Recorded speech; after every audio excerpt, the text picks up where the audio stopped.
सिंधिया राजघराने का भारत में अपना एक नाम और पहचान है। अब चाहे बातें आजादी के पहले की हो रही हों या बाद की, सिंधिया परिवार का अपना एक वजूद रहा है। आज भी देश की शीर्ष राजनीति में सिंधिया घराने के उत्तराधिकारी बैठे हुए हैं। अपने राजसी वैभव के बाद जब देश में लोकतंत्र आया तो राजमाता विजयाराजे सिंधिया लोक माता के रूप में भी मशहूर हुईं। माता जी के निधन के पश्चात राजमाता जी अपने पिताजी के पास में नहीं गई, जैसा मुझे जानकारी है।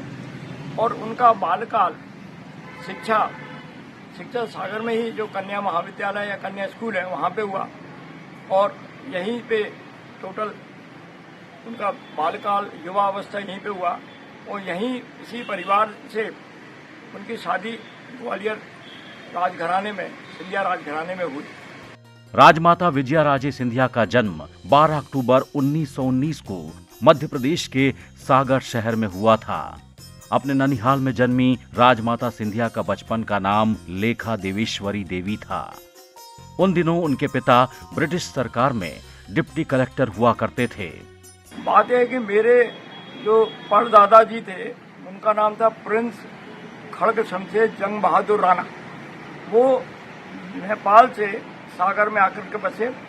उनके साथ में उनके 3 पुत्र और 5 पुत्रियां सागर आई। क्योंकि हमारा राणा हमारा नेपाल का उपनाम या हम जिसको टाइटल कहें वो है।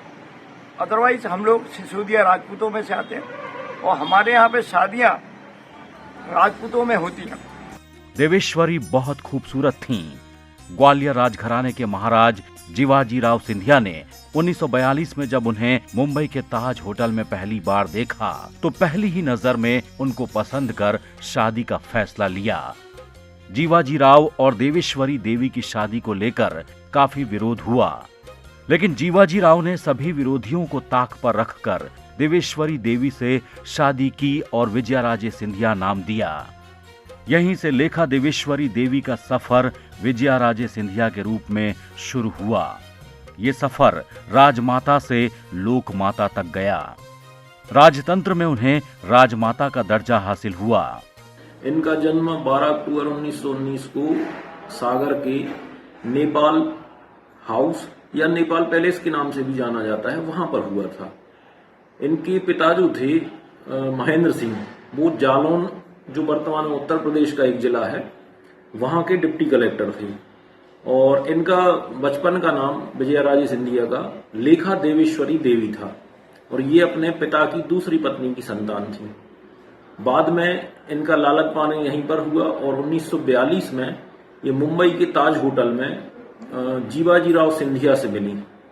अब चूंकि ये नेपाली फैमिली की थी और नेपाल के जो शाही कमांडर थे राणा जंग बहादुर शमशेर सिंह, वो वहां की सेना के सेनापति थे, तो उनके परिवार से संबंधित भी ये थी। तो जब मराठा थे जीवाजी राव सिंधिया और ये थी नेपाली पृष्ठभूमि की, तो उसका विरोध भी हुआ, लेकिन जीवाजी राव सिंधिया को ये पहली नजर में ही पसंद आ गई थी। तो उन लोगों ने विवाह कर लिया और बाद में इन्होंने अपने व्यवहार से और सेवा भाव से पूरे मराठा परिवार और पूरे मराठा वंश का दिल जीत लिया। 15 अगस्त 1947 को जब देश आजाद हो गया तो राजशाही खत्म हो गई। अब विजयाराजे सिंधिया ने राजनीति में कदम रखा और पहली बार 1957 में गुना क्षेत्र से कांग्रेस की सांसद बनी। 1964 में जीवाजी राव सिंधिया का निधन हो गया। विजयाराजे ने करीब 10 साल कांग्रेस में बिताए। इसके बाद उनका मोह भंग हो गया और 1967 में उन्होंने जनसंघ की सदस्यता ले ली और 1967 में भिंड सीट से सांसद बनी। सागर से कपिल तिवारी और ग्वालियर से अनिल गौर की रिपोर्ट, ईटीवी भारत, मध्य प्रदेश।